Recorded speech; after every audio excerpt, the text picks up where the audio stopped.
سيدنا فصيح اللسان، سيدنا مطهر الجنان، سيدنا رؤوف رحيم،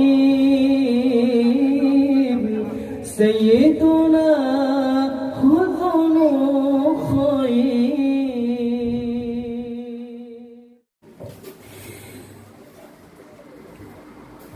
يا ربي بالمصطفى بلغ مقاصدنا واغفر لنا ما مضى يا واسع الكرم، واغفر إلهي لكل للمسلمين بما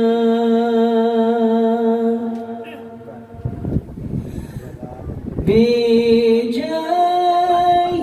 من بيته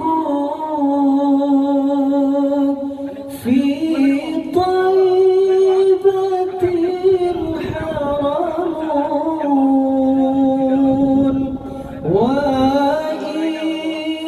واسمه قسم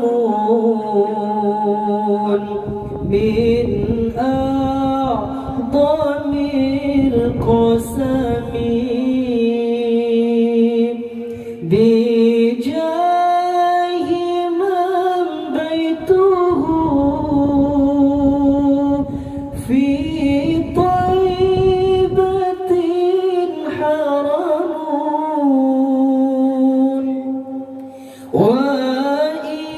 واسمه قسم من